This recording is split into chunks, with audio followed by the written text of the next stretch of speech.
Welcome back, everybody, to the KC Sports Report Chiefs post-game live stream. I'm your host, Michael Darcy, and today I'm going to break down the Kansas City Chiefs' big-time win over the San Francisco 49ers by a final score of 44-23. So first of all, Chiefs Kingdom, I'm broadcasting this live stream, the Chiefs post-game live stream, live from the Sports Radio 810 WHB studios, but right now I'm in the ESPN Kansas City studios. And we're going to talk about this game in full detail. I will say this is going to be a shorter post-game live stream. I might try to get to some of your questions, so leave those in the comment section down below. But right away, let's talk about this game. The Chiefs started off slow. Yet again, in the Patrick Mahomes era, the Chiefs found themselves down.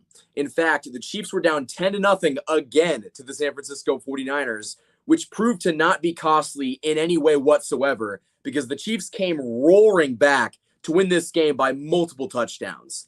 Now, I think that we can all agree that this was a dominant, possessive win. The Chiefs really controlled this game from the second half on.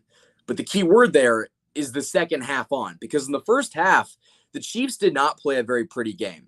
In fact, the Chiefs went into the half with only a 1-point lead. It was 14-13, and that was following a 2-minute drill where they were able to drive the length of the football field, but they couldn't punch it in. And then they ended up getting stuffed on third down. They tried to kick a chip shot field goal. Harrison Butker missed it wide right, and the Chiefs blew a perfect opportunity to go up by another touchdown.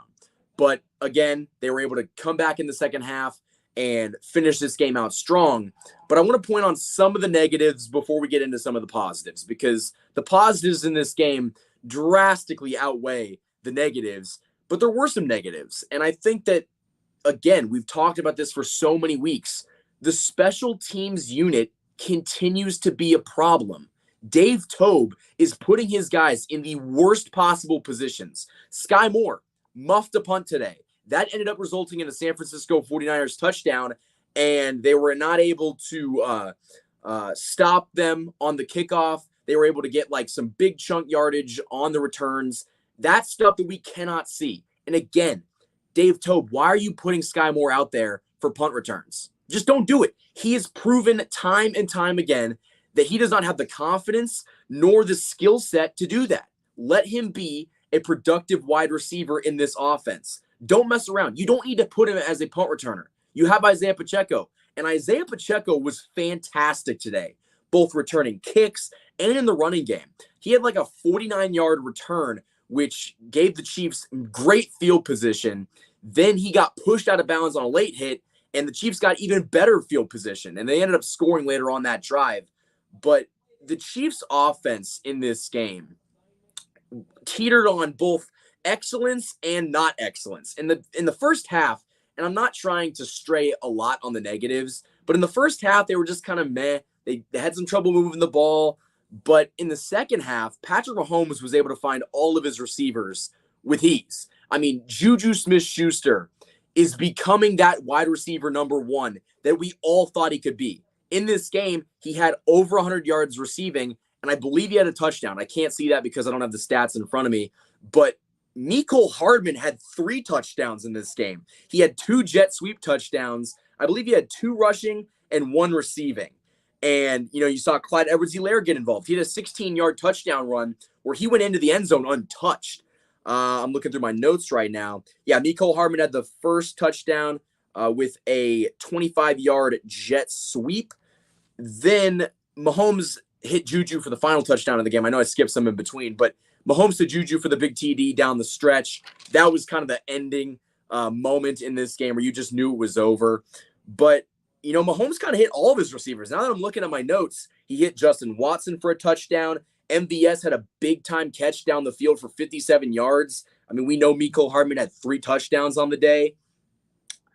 Now that I'm looking at it, I mean, everyone got involved. Travis Kelce, I know he was like 1 catch short of 100 yards. I think he had like 98 or 99.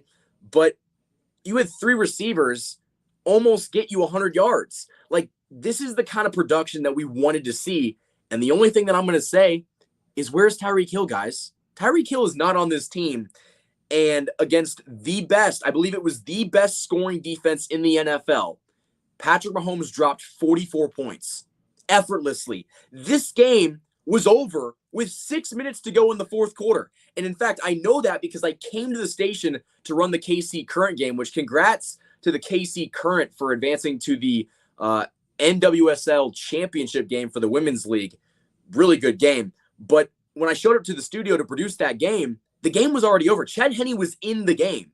And that just shows you how productive the Chiefs offense was at scoring and going quick and fast and just not letting up. And this offense, I mean, what can I say? They did their job tenfold tonight. And we needed to see that because after a stinker last week against the Buffalo Bills, I wanted to see this offense rebound. And we've seen it in 2 games this season against the Tampa Bay Buccaneers, one of the best rush defenses and scoring defenses in the league. The Chiefs dropped like 40. In this game against the number 1 defense, scoring defense, you dropped 44 points. And realistically, if you didn't take the best quarterback on the planet out of the game, they would have dropped the 50 burger. They would have dropped 50 on the best scoring defense in the NFL. The Chiefs are up here. The Bills are like right here. Maybe they're on the same level.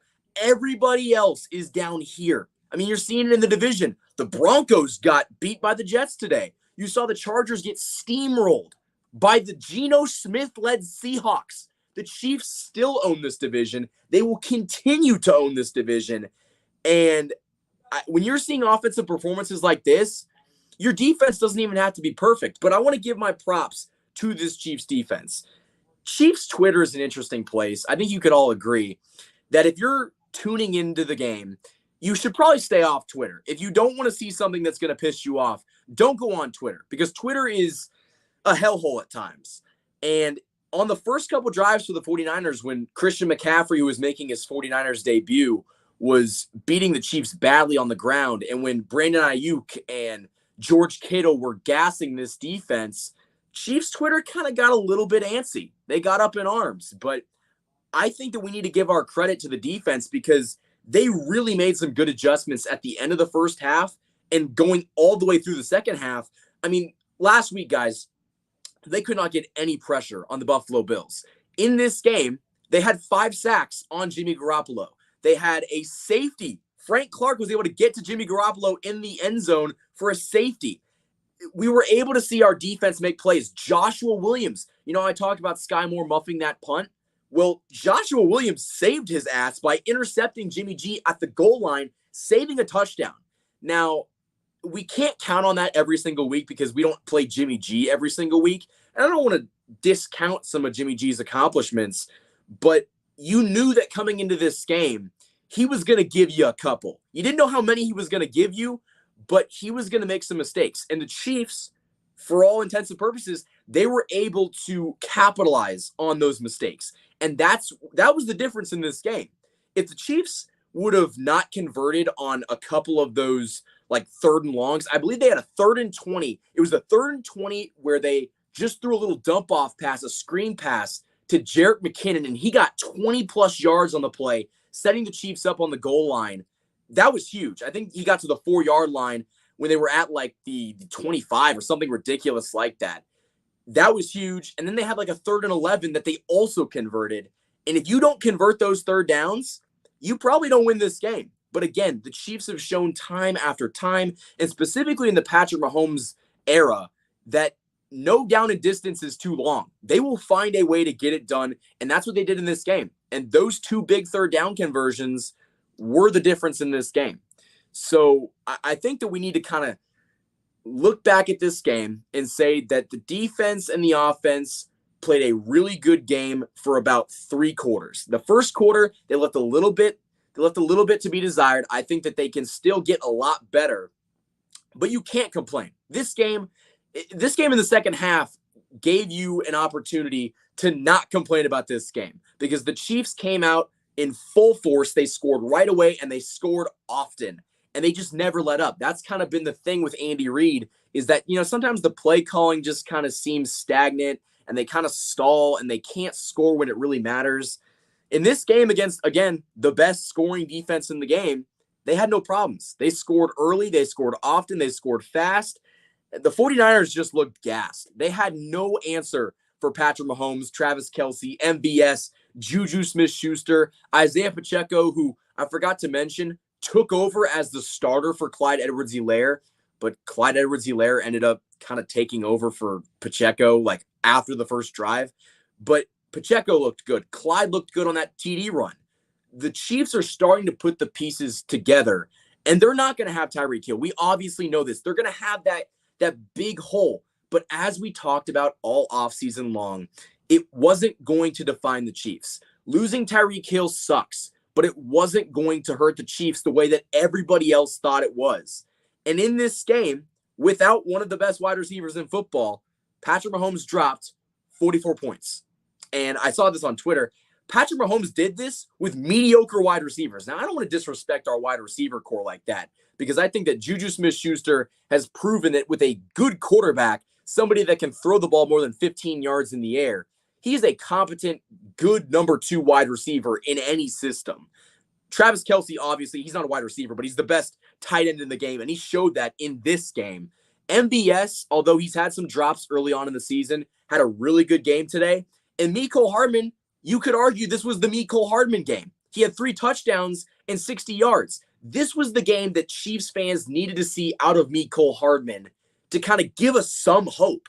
Now, you could also say that this game boosted Mecole Hardman's price in the offseason by a couple $1 million, but this is what we needed to see. The Chiefs needed to get some production out of Mecole Hardman to justify them trying to get him involved. And all of these jet sweeps and the blocking in front of him that have not gone his way the past 6 weeks of the season, this was the game where he put it all together. He had great blocking. I want to give a shout out to our offensive line, Trey Smith, Joe Tooney, even Orlando Brown Jr. in the run game was fantastic. I mean, they were able to give not only great lanes for Mecole Hardman, Isaiah Pacheco had a lot of room to run. Clyde Edwards-Helaire had some great holes. Now, he didn't take advantage of all those holes because, there's a clip on Twitter of the defense of the 49ers was right here, and he cut into the defense instead of just taking the wide open hole that was available for him. I'm not going to use this time on this live stream to bag on Clyde Edwards-Helaire. I quite frankly don't care. When the Chiefs win a game by multiple scores, it's hard for me to be negative because the Chiefs dominated an opponent, and you can nitpick about stuff, but I'm just not going to do that because I think the Chiefs proved in this game that, they can overcome some things. And that's crazy because if the Chiefs didn't spot the 49ers' great field position and the ball back, they might have won this game by 30. Like, you basically gave them great field position on multiple instances because the special teams unit is just not that good. And I don't know if Dave Toub has any worry about his job, but Dave Toub better have some concern that he is going to get a stern talking to and maybe asked to not return because what he's been doing with the special teams unit is not acceptable. I know that we've all been disappointed with Sky Moore as a returner, but that should just show you that he shouldn't be out there. Like, whether or not it's Sky Moore's fault, it's more of Dave Toub's fault for putting him in that position. You can't do that. Like, at a certain point, you can't blame Sky Moore when Dave Toub is the one making these decisions. And clearly, Sky Moore does not have the confidence and probably the skill to be out there right now. But again, I'm not going to nitpick too much. I just think that going forward, your special teams unit is going to have to get better. This offense, for as good as it was today, it kind of seems sporadic. Now, we know that with Mahomes, our offense can be consistently great. But, against a team like the Buffalo Bills, which I know they are probably the team to beat in the AFC, you didn't do so well. But I think that you just have to string together these kind of games because, you can beat great teams by a lot, and it can be a fluke. I don't think this is a fluke because the Chiefs have shown, like the Bucs game earlier this year, that they can do that. Although the Bucs got beat by the Panthers today, which was that was bad. But I think that the Chiefs offense isn't a fluke, but I want to see them do this on a more consistent basis because, if this offense is dropping 40 a game, the defense, and I don't have a problem saying this, the Chiefs defense is the best that we have seen in the Patrick Mahomes unit or in the Patrick Mahomes era up until this point. We have not seen a week 7 defense perform like that. And that was without Willie Gay for about a half. The Chiefs decided, even though Willie Gay is off of suspension, he's cleared and ready to go. The Chiefs waited until like the end of the second quarter to put him in. And once he came in the game, the Chiefs' run problems that they couldn't stop Christian McCaffrey, and I think it's Jeff Long, the other RB, those kind of subsided. That once they added their best coverage linebacker and their fastest linebacker and arguably their best downhill runner, those problems subsided. And I think that is the kind of adjustment that we need to see. Now, Trent McDuffie would have been nice to have in this game. I don't think that he's quite ready yet, but he was eligible to play. The Chiefs going forward have the pieces. It is clear that they have the pieces. They just have to put them all together. And the Chiefs have shown that week by week, they're starting to get a little bit better. They can still be better defensively, as we can obviously see. They need to be able to stop the run more consistently, at least in the beginning of the game, because Christian McCaffrey, I know that Christian McCaffrey is arguably one of the best running backs in the NFL, but in the beginning of the game, the Chiefs were just missing tackles. The Chiefs weren't plugging up holes. That's got to change. But again, they made those adjustments in the second half, and I'm okay with that. You know, you can struggle in the beginning as long as you can kind of correct it and fix it, and that's what they did. Offensively, it's hard to say they can get better when you see them drop 44. The Chiefs' first half offense could get better, but you know, it's not how you start, it's how you finish. So the Chiefs' offense, I believe, can get better. The defense, I know, can get better because you're going to get Trent McDuffie back. And the special teams unit, I don't think it's that hard for them to get better. They just kind of have to get their heads out of their asses. And I know that sounds bad, and not to sound like a broken record, but you can't have Sky Moore returning punts. And guess what? On a punt, and when you got somebody lined up back there, if it is in the 10-yard line, step to the left, let that ball go through the back of the end zone, and just take the automatic 25. You don't need to mess around and try to return something and get stuffed at the 20 and risk a fumble, risk injury. You don't need to do that. Just take the automatic 25, let Patrick Mahomes have the ball, and we roll. That's all you need to do. So I would personally think that if the special teams unit can improve, that's really the only glaring weakness right now on this team. Harrison Butker missed an easy chip shot. That was the other special teams mistake that I forgot to mention. I'm not going to get mad at Harrison Butker because Harrison Butker has shown he can nail 62-yarders with ease. He can nail 57-yarders with ease. Sometimes he just misses the bunnies. But I think that, again, let him breathe. He'll hit those in the future. But we saw something very encouraging, guys. We saw a team that obviously doesn't give up. We saw a team that made adjustments on the fly, both on offense and on defense, and put together a really good second half. Again, the first half could have been better, but it's a football game. Not everything's going to go according to plan. Not everything's going to be perfect. And the Chiefs played about as flawless as the second half as you possibly could have played. And that's why the Chiefs won this game so handily. Because in the second half, when it was really time to bear down, the Chiefs did that. And the 49ers, quite frankly, did not. So that's kind of my thoughts on this game. I thought the Chiefs played a really good game from about the second quarter on. I don't want to say they didn't play a good first half, but they left some things to be desired. But second half on, this game was nearly perfect on both sides of the ball. And I think that moving forward, you got the Titans next week at Arrowhead Stadium. It's going to be a good game.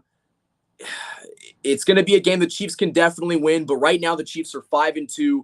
You got way more ground in the division because the Chargers lost, the Broncos lost. I believe the Raiders did win, but the Raiders are so far down in the division that right now it's a two-team race. There is two dogs in this race, and it's the Chiefs and the Chargers, and the Chargers got embarrassed today at home against Geno Smith. So I'm confident right now that the Chiefs are going to win this division. They've shown that in divisional games, they're not going to lose, at least at home. And I think that, the Broncos are going to be a good 2 games that I'm not going to say are auto wins, but you're going to have a really good shot to win those games. You got the Chargers on the road, which might be hard. I mean, they've won there in the past, and right now this Chargers team does not look crisp. And the Raiders, I mean, what can I say about the Raiders? They're not a very good football team. They're not well coached, and they're undisciplined. So, again, this is the Chiefs' division to lose. The AFC is still up in the air. It would have been really nice to win last week's game against Buffalo, which I'm sorry about not posting an additional recap to that game. I tried getting out a post-game show from the Arrowhead Stadium parking lot. That was a mess. Almost got rear-ended. The data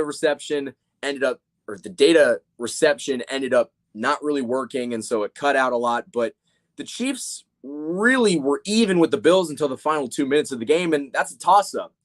Everything that I've seen from the Chiefs so far this season shows that they're still a top 2 team in the AFC, a top 2 team in the NFL, really. It's the Chiefs and the Bills and everybody else.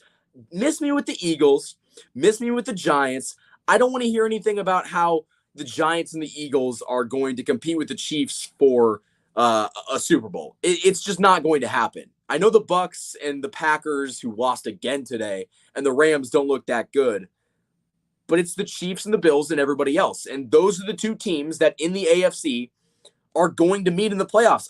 It's basically a foregone conclusion that those 2 teams are going to meet, and once they do meet again, home field advantage is going to play a big part in that, which the Chiefs lost some ground there by losing last week, but they've shown that they can go anywhere and win. And Josh Allen has shown in the playoffs that he can't beat Mahomes. Now, I'm not trying to make this Chiefs post-game live stream all about last week and the future of the AFC conference and who's going to get that number 1 seed, but I think it is kind of important to look at because we're 7 weeks through the season. The Chiefs are 5-2.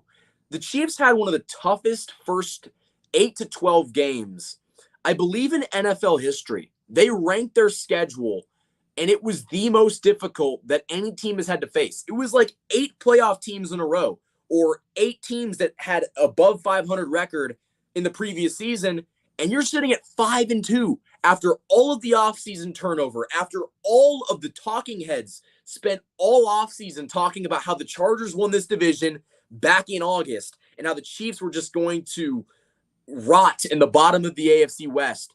We are 7 weeks through the NFL season, and the Kansas City Chiefs are top of the AFC West, and they're one of the best teams in football. That is a result that not a lot of people expected. I'm very confident in saying that I've been here all along. I didn't think the Broncos were going to be this good. I thought the Chiefs could replace Tyreek Hill's production, but that doesn't necessarily replace Tyreek Hill. But so far, the Chiefs have shown this season that if you have Patrick Mahomes, and if you have Andy Reid, and if you have Travis Kelce, those are the pieces that make this machine run. Tyreek Hill is great, but if you have the constant of Kelce, Mahomes, and Reid, that's all you need to get this engine to function. And right now, the Chiefs are looking like a well-oiled machine, and I still think that they can get better. Obviously, there's a lot of improvement to do, and I don't want this Chiefs team to peak too early on in the season. But again, if you would have told anybody that 7 weeks through the season, your Kansas City Chiefs would be 5-2, atop of the AFC West, and I think 2 in the AFC conference overall, that is something that any Chiefs fan would take right now. And again, the Chiefs still have a lot of work to do. There's a lot of season left to go, but winning these type of games on the road against a defense the caliber of the 49ers, you got to take a lot of pride in it because it should not have been that easy. I think that's the best way to say it. The Chiefs went on the road, went to not the Bay Area. They went to like an hour south of the Bay Area, and they were able to beat one of the premier teams in the NFC by multiple scores, and they were able to embarrass an opposing team's defense. And that is something that I will sign up for any day of the week. So that is my thoughts on the Chiefs' big-time win over the San Francisco 49ers. They won this game by a final score of 44-23. If I had to give my MVP of the game, that's a tough question. That is a tough question. It's between Mecole Hardman and Juju Smith-Schuster. And while Juju Smith-Schuster might have the edge, I'm going to give it to Mecole Hardman because I think that Mecole Hardman has really lacked he's lacked giving us something to believe him in, or he's given us a reason to not believe in him, and him performing the way that he did in this game, having 3 touchdowns, 60 receiving yards. We needed to see that. And I fully believe that is one of, if not the best game that Mecole Hardman has had as a member of the Kansas City Chiefs. So Mecole Hardman is my MVP of this game. With that being said, guys, if you guys like this video, go ahead and hit the like button, subscribe for future Chiefs content. I want to say that I'm sorry for not getting a lot of Chiefs content out. Right now, I'm in school. I go to the University of Kansas. I'm working at the radio station on the weekends, working for the Kansas City Chiefs, working for the Kansas City Comets, and I might have another job lined up too. So I'm very busy, and I know that the content isn't coming out at a rate that both you and I are satisfied with. But, the best thing that I can kind of say is that, I'm grinding my ass off right now so that in the future, once I'm a little bit older, I'll be able to pour a lot more attention into this and be able to do this full time, be able to cover the Chiefs full time. And that's my goal. And I really appreciate everybody for sticking with me. We're at like 6,500 subscribers or something crazy like that. And so I appreciate your undying support, even when I'm not being consistent as I should. Again, to wrap this thing up, the Chiefs absolutely steamrolled the San Francisco 49ers. They won this game by a final score of 44-23 in the San Francisco Bay Area. Until next time, guys, thank you for watching this video, and go Chiefs.